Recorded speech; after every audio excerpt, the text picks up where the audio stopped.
नमस्कार, स्वागत है आप सभी का मेरे चैनल स्पेशल एजुकेशन नीड्स में। आज का जो मेरा टॉपिक है वो है नेशनल कैरिकुलम फ्रेमवर्क 2005। इससे पहले की वीडियो में हमने बहुत सारी चीज़ें डिस्कस करी थी, कुछ चीज़ें छूट गई थी, कुछ पर्सपेक्टिव छूट गए थे जिसके बारे में आज हम इस वीडियो में चर्चा करेंगे। तो आइए जानते हैं कि नेशनल कैरिकुलम फ्रेमवर्क की अगली स्लाइड क्या है या फिर आगे क्या है। तो जो नेशनल कैरिकुलम फ्रेमवर्क है उसमें है आवास और सीखना। आवास और सीखना क्या है इसके बारे में जानेंगे। All subject should be linked with the environment and so that they can know their habitat and environment and also conserve it. मतलब जो ये हम बात कर रहे हैं कि एकोमोडेशन और सीखना क्या है। तो सभी विषयों को पर्यावरण के साथ जोड़ा जाए और जिससे मैं अपनी आवास और वातावरण को जान सके और उसका संरक्षण कर सके। मतलब जितने भी सब्जेक्ट हैं जो भी पढ़ाया जाता है उन विषयों को किसके साथ जोड़ना चाहिए, इन्वायरमेंट के साथ जोड़ना चाहिए। और ताकि इसलिए जोड़ना चाहिए कि वे अपने आवास और वातावरण को भी जान सके और उसका संरक्षण कर सके। Subject like physics, math, chemistry, history, geography, biology, etc. should be taught by linking them with the activity of life. हम यहाँ पर बात कर रहे हैं भौतिक, गणित, रसायन शास्त्र, इतिहास, भूगोल, जीव विज्ञान आदि विषयों को जीवन की गतिविधि से जोड़कर पढ़ाया जाए। मतलब जितने भी सब्जेक्ट हैं, जो भी सब्जेक्ट पढ़ाए जाते हैं, चाहे फिजिक्स हो, चाहे मैथमेटिक्स हो, चाहे केमिस्ट्री हो, चाहे हिस्ट्री हो, चाहे जियोग्राफी हो, चाहे बायोलॉजी हो, जितने भी सब्जेक्ट उनको लिंक करके पढ़ाया जाए। मतलब जो एक्टिविटी ऑफ लाइफ होती है, जो जीवन की गतिविधि होती है, उसके साथ जोड़कर पढ़ाया जाए। क्योंकि बच्चा जो है वो अपने जीवन की एक्टिविटी से ज्यादा सीखता है, तो अगर हम उसके साथ जोड़कर पढ़ाएंगे वो कहीं ना कहीं नॉलेज कनेक्ट करेगा, और जब नॉलेज कनेक्ट करेगा तो उसको उसका जो कॉन्सेप्ट है वो अच्छा बन पाएगा। अध्ययन और आकलन की योजनाएं। अब अध्ययन और आकलन की योजनाएं कौन कौन सी हैं? तो teacher should be make such a plan for development of children which can gradually strength there capabilities, competency and concept. शिक्षक बच्चों के विकास की ऐसी योजना बनाएं जो क्रमशः उनकी क्षमताओं, दक्षताओं और अवधारणाओं को पुख्ता बना सके। अब इसमें बहुत सारी चीजें हैं कि किस तरीके से शिक्षक बच्चों की विकास की योजना बना सकते हैं।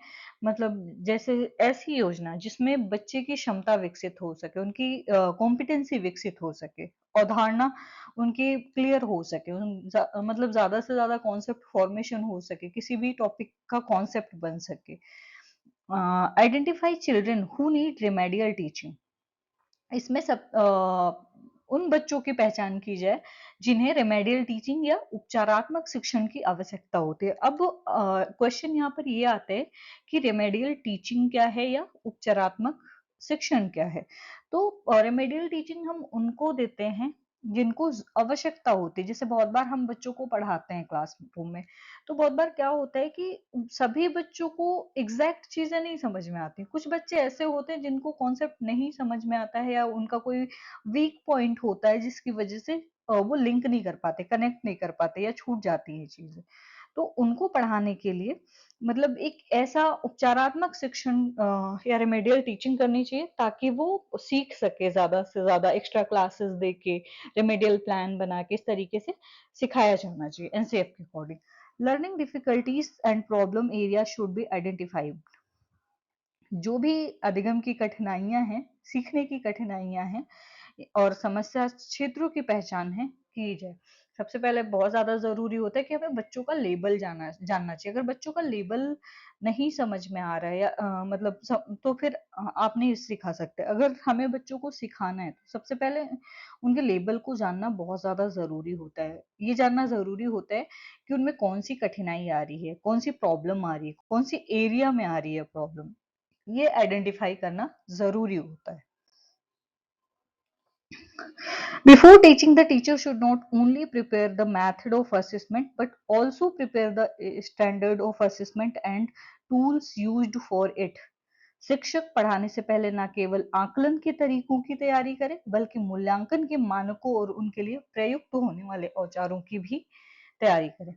मतलब जब भी हम पढ़ाते हैं या पढ़ाने जाते हैं तो उससे पहले हमें क्या करना चाहिए कि आकलन के तरीके क्या होंगे, उसकी तैयारी करनी चाहिए। किस तरीके से हम उनका आकलन करेंगे? सबसे पहले तो प्रीवियस नॉलेज चेक करना, फिर ड्यूरिंग टीचिंग प्रोसेस बच्चा किस तरीके से सीख रहा है, हम जो सिखा रहे हैं क्या वो सही तरीके से सीख रहा है या नहीं, या टूल कौन से होंगे इवैल्यूएशन के लिए, असेसमेंट के लिए टूल्स कौन से यूज करेंगे, उपकरण कौन से यूज करेंगे। तो उन सब की सबसे पहले तैयारी करके रखनी चाहिए।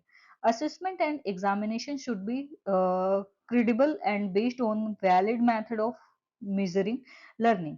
आकलन और परीक्षाओं को विश्वसनीय होना चाहिए, अधिगम को मापने के वैध तरीकों पर आधारित होना चाहिए।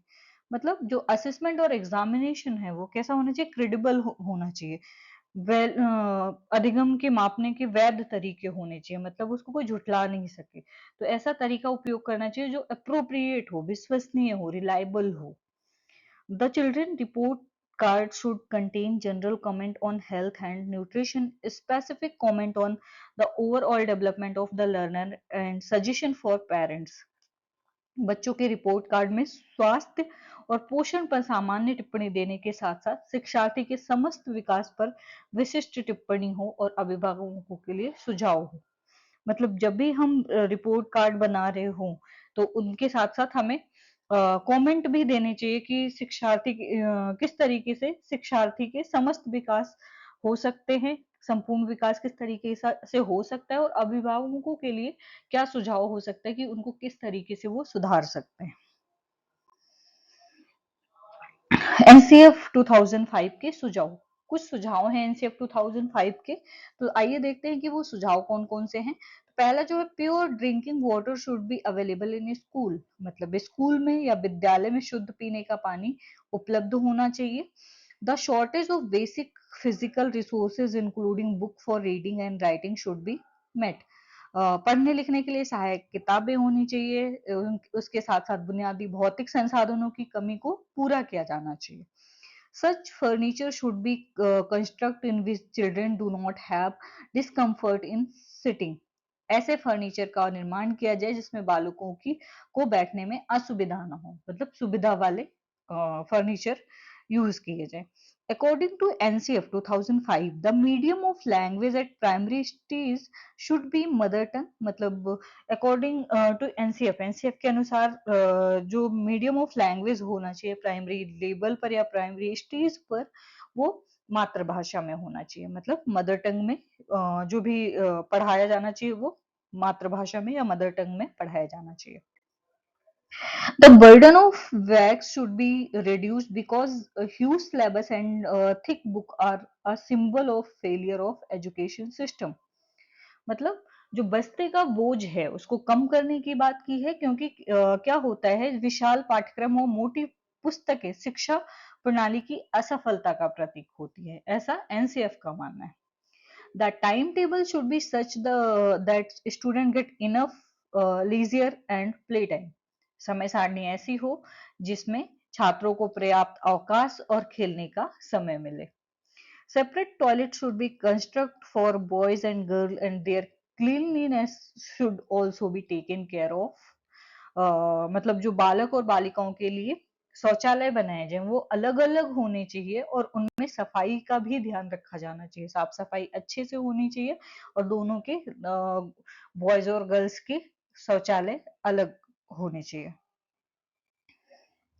Education should not be given of the child by preparing value, but education should be provided by providing a good environment। बालकों को शिक्षा मूल्यों का उपदेश देकर नहीं बल्कि शिक्षा अच्छा वातावरण उपलब्ध करवा कर दिया जाए। मतलब जब भी बालकों की बात आती है कि उन्हें एजुकेशन देने की बात आती है तो एजुकेशन सिर्फ शिक्षा मूल्यों का उपदेश नहीं होना चाहिए कि सिर्फ उपदेश दे दो, शिक्षा के मूल्य बता दो, बल्कि एक ऐसा इन्वायरमेंट क्रिएट करना चाहिए ताकि वो बच्चे के लिए इफेक्टिव हो, वो अच्छे तरीके से लर्निंग कर सके। Information should not be considered knowledge, सूचना को ज्ञान ना माना जाए।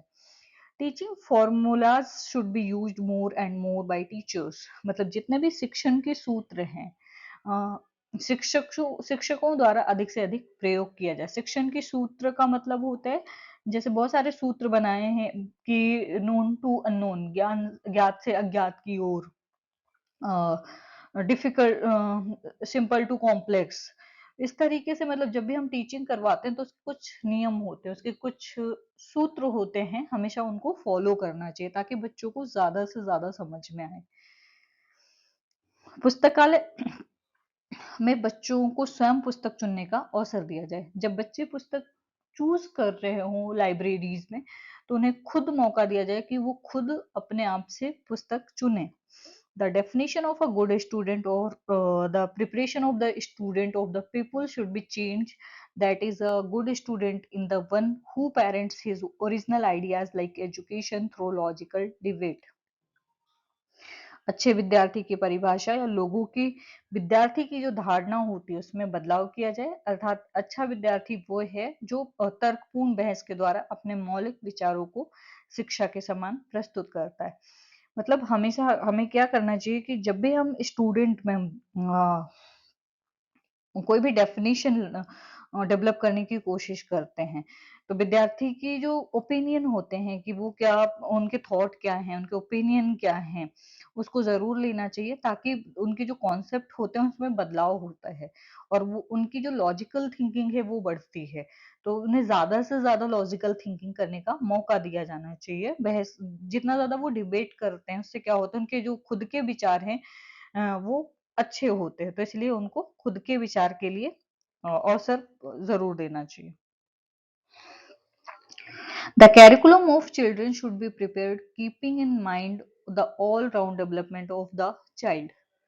मतलब जो भी कैरिकुलम का निर्माण हो उसमें क्या होना चाहिए, बालक का ऑल राउंड डेवलपमेंट होना चाहिए, चहुमुखी विकास को ध्यान में रखकर किया जाए। मतलब बच्चे का ओवरऑल डेवलपमेंट, चाहे वो मेंटल डेवलपमेंट हो, चाहे वो सोशल डेवलपमेंट हो, चाहे वो लैंग्वेज डेवलपमेंट हो, चाहे वो इमोशनल डेवलपमेंट हो, मतलब ऑल राउंड डेवलपमेंट, ह्यूमन भी के ऑल राउंड डेवलपमेंट या बच्चों के ऑल राउंड डेवलपमेंट को ध्यान में रखकर उन्हें एजुकेशन या उनके पाठचर्या का निर्माण किया जाए।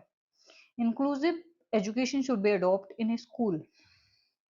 विद्यालय में समावेशी शिक्षा को अपनाया जाए, इसलिए क्योंकि भारत जो है वो एक डाइवर्स कंट्री है। यहाँ पर बहुत ज्यादा डाइवर्सिटी है, अलग अलग लोग हैं। तो जब भी हम इनको कुछ सिखाते हैं या फिर मतलब जब भी हम स्कूल की बात करते हैं तो वहाँ पर डिफरेंट डिफरेंट बैकग्राउंड के लोग आते हैं, डिफरेंट डिफरेंट बैकग्राउंड के बच्चे होते हैं। उनकी नीड अलग होती है, उनकी हर एक चीज अलग होती है, तो इसीलिए हमें वहां पर इंक्लूजन को अपनाना चाहिए। The curriculum should be constructed according to mental level and ability.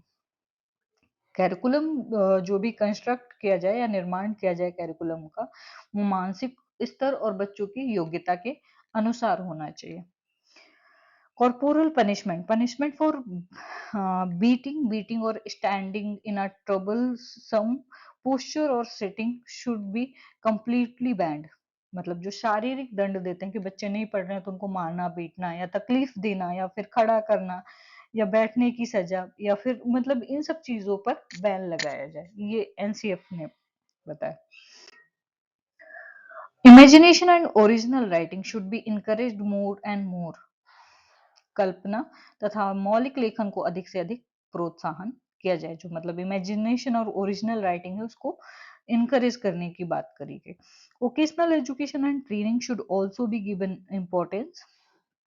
व्यवसायिक शिक्षा मतलब वोकेशनल एजुकेशन जिससे जॉब मिल सके, और ट्रेनिंग को भी ज्यादा से ज्यादा इम्पोर्टेंस दिया जाए। इनकरेज इनोवेशन, नवाचार, कुछ अलग करने की, कुछ नया करने की जो सोच है उसको बढ़ावा देना चाहिए। अब कुछ एनसीएफ के सुझाव हैं, वो सुझाव कौन-कौन से हैं उसके बारे में जानेंगे। तो सबसे पहले अगर हम सुझाव देखें तो create an inclusive environment for all children specially those who are at risk और being pushed to the margin, for example student who have some disability. मतलब सभी बच्चों के लिए समावेशी माहौल तैयार किया जाए, विशेषकर उन बच्चों के लिए जो मार्जिन मार्जिन लाइन पर हैं, जिनको अलग किया जा रहा है या अलग जाने का खतरा है कि वो अलग थलग हो जाएंगे कम्युनिटी से या समाज से अलग हो जाएंगे, या फिर कॉलेज में कोई बच्चा है वो मॉर्जिनलाइज्ड हो रहा है। तो उदाहरण के लिए उन सब की जितनी भी असमर्थताएं हैं या डिसेबिलिटी हैं, उनको कम करने के लिए इंक्लूसिव इन्वायरमेंट क्रिएट करना चाहिए।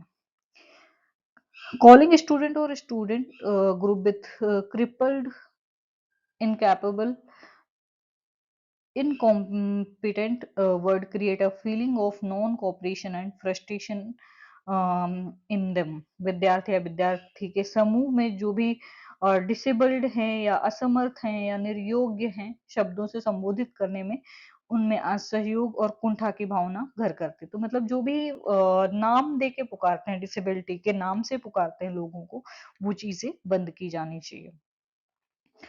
These overshadow and the difficulty that a student face due to coming from tribes, socio-cultural environments, or adopting inadequate teaching method in the classroom। इसलिए उन कठिनाइयों पर पर्दा पड़ जाता है जिनका सामना विद्यार्थियों को विविध सामाजिक सांस्कृतिक वातावरण से आने के कारण या कक्षा में अपर्याप्त शिक्षण विधि अपनाने के कारण करना पड़ता है। बहुत बार क्या होता है, बहुत ज्यादा डिफिकल्टी होती है, ओवर शेडो कर देते हैं उन लोगों को, मतलब जिनकी वजह से अ, मतलब जो विविध सामाजिक सांस्कृतिक वातावरण से आने के कारण कक्षा में अपर्याप्त शिक्षण विधि अपनाने के कारण करना पड़ता है। तो बहुत बार ओवर शेडो हो जाते हैं बच्चे जो एजुकेशन डिफरेंट एजुकेशनल बैकग्राउंड से आते हैं। तो उन चीजों को कम करना चाहिए, ऐसा मेथड अडॉप्ट करना चाहिए जो सभी बच्चों को समझ में आए। इन एडिक्वेट टीचिंग मेथड क्लासरूम में नहीं होनी चाहिए, ऐसी विधि होनी चाहिए जो सबको समझ में आए, मतलब चाहे वो विविध सामाजिक सांस्कृतिक वातावरण से ही आए हों, अलग अलग बैकग्राउंड से आते हैं बच्चे, तो उनके बैकग्राउंड को ध्यान में रखकर एजुकेशन देनी चाहिए।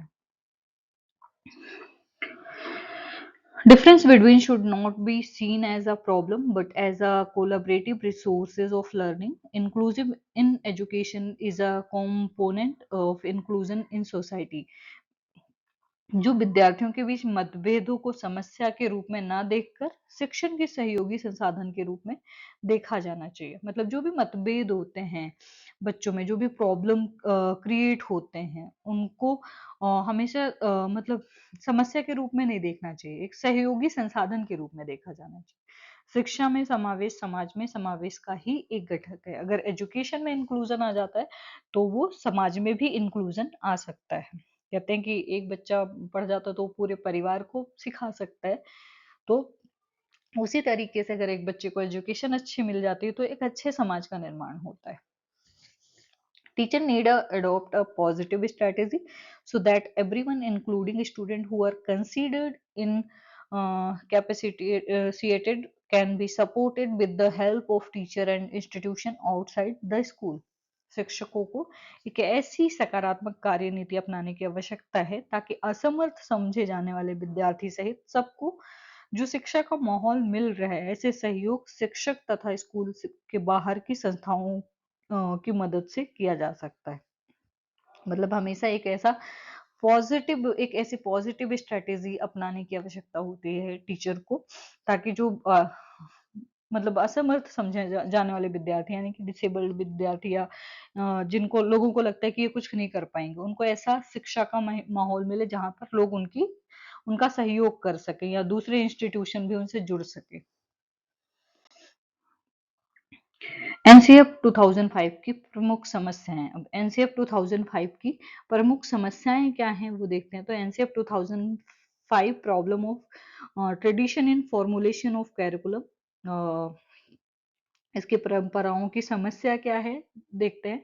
Eight present sex education is needed for good health and prevention of various deadly disease like AIDS, but due to Indian tradition sorry, sex education cannot be included in the national curriculum framework। जो NCF 2005 है, ये वर्तमान समय में जो sex education है उनकी आवश्यकता उत्तम स्वास्थ्य पर एड्स जैसे विभिन्न घातक रोगों के बचाव से की दृष्टि से, लेकिन भारतीय परंपराओं के कारण यौन शिक्षा को राष्ट्रीय पाठ्यचर्या की रूपरेखा एनसीएफ में सम्मिलित नहीं किया गया। इसमें सेक्स एजुकेशन को नहीं सम्मिलित किया गया है। तो कहीं ना कहीं लोगों में अवेयरनेस बहुत ज्यादा कम है, इसीलिए ये एक समस्या है, इसको एनसीएफ में शामिल करना चाहिए। शिक्षक संबंधी समस्या। When the number of teacher is less than the curriculum is not implemented properly. सबसे बड़ी चीज़ है शिक्षक की समस्या बहुत ज़्यादा होती है, तो अगर हम पाठ्यक्रम की बात कर रहे हैं, उसकी अपेक्षाओं में जब शिक्षक की कमी होती है, तो क्या होता है कि पाठ्यचर्या को जब हम लागू करते हैं, तो उचित ढंग से लागू नहीं हो पाती। तो इसलिए मतलब हमेशा टीचर एप्रोप्रिएट होने चाहिए, जितनी ज़रूरत है, जितनी नीड है, उतने टीचर होने चाहिए। भाषाओं की समस्या। There are many types of language prevalent in India society, due to which the problem related to language is present in the formation of curriculum. Bharatiya Samaj में अनेक प्रकार की भाषाओं का प्रचलन है, मतलब बहुत सारी भाषाएं हैं भारत में। तो जिसके कारण क्या होता है, बहुत बार भाषा संबंधी समस्या बहुत ज्यादा दिक्कत करती है, समस्या निर्माण की उपस्थिति में हो जाती है। तो इसलिए इन समस्या को भी कम करने पर विचार किया जाना चाहिए। विचारों की समस्या। There is a diversity in the thinking and opinion of individual with respect to the same fact. Example, one side says that that in the absence of ideals in Indian education will be detached from the original purpose. The other side see ideal do not fill their stomach. मतलब विचारों की समस्या क्या है वो देखना, तो व्यक्ति की सोच एवं विचारों के एक ही तथ्य के संदर्भ में विविधता पाई जाती है। मतलब हमेशा ओपिनियन जो होते हैं एक दूसरे से अलग होते हैं। उदाहरण में अगर एक पक्ष कहता है कि आदर्शों के अभाव में भारतीय शिक्षा अपने मूल उद्देश्यों से अलग हो जाएगी, तो दूसरा पक्ष क्या कहता है कि आदर्शों से पेट नहीं भरता है। जैसे बहुत एक लोग हैं कि बहुत ज्यादा आदर्श को फॉलो कर रहे हैं, लेकिन वहीं पर अगर दूसरी तरफ बात की जाए, तो दूसरे लोग जो होते हैं वो आदर्शवादी नहीं होते, या वो ये कहते हैं कि आदर्श से पेट नहीं भरता है। तो विचारों में भी समस्याएं उत्पन्न होती हैं। एनसीएफ 2005 के पाठ्यक्रम निर्माण में धन संबंधी समस्या। इसमें धन संबंधी समस्या कौन सी है वो देख लेते हैं। तो due to problem related to money, the nature of curriculum is not fully developed. As a result the curriculum does not cover the subject that are required. धन से संबंधित समस्याओं के कारण पाठचर्या का स्वरूप पूर्ण रूप से विकसित नहीं हो पाता है। बहुत बार क्या होता है, जितनी जरूरत होती है उतनी मनी नहीं होती है, या अफोर्ड नहीं हो पाती हैं चीजें। तो बहुत बार क्या होता है, मतलब महंगी चीजें होती हैं, तो पाठचर्या का जो स्वरूप है वो पूर्ण रूप से विकसित नहीं हो पाता है। तो इसका जो रिजल्ट होता है, पाठचर्या में उन विषयों का समावेश नहीं हो पाता है जिसकी आवश्यकता अनुभव की जाती है। कोई क्वेश्चन है? अगर क्वेश्चन है तो बता सकते हैं। आई होप अब आप सभी का एनसीएफ क्लियर हो गया होगा, नेशनल कैरिकुलम फ्रेमवर्क 2005 का क्लियर हो गया होगा। तो अब हम जल्द ही लेके आएंगे एनसीएफ एसई 2023, जो प्री ड्राफ्ट है national curriculum framework school education का। तो वो देखेंगे, उसमें एनईपी के अकॉर्डिंग क्या क्या चीजें हैं वो हम देखेंगे, उसके बारे में जानेंगे। तो जो भी आप लोगों की समस्याएं हैं या जो भी क्वेश्चन है वो मुझे कमेंट सेक्शन में लिख सकते हैं, और ये भी बता सकते हैं कि आपको और कौन से टॉपिक पढ़ने हैं, तो मैं कोशिश करूंगी वो टॉपिक डालने की। और हाँ, अभी तो किसी रीजन की वजह से कुछ दिन से मैं वीडियो नहीं डाल पाई थी, तो अब मैं कोशिश करूंगी कि मैं रोज एक वीडियो जरूर डालूं। थैंक यू, शुक्रिया।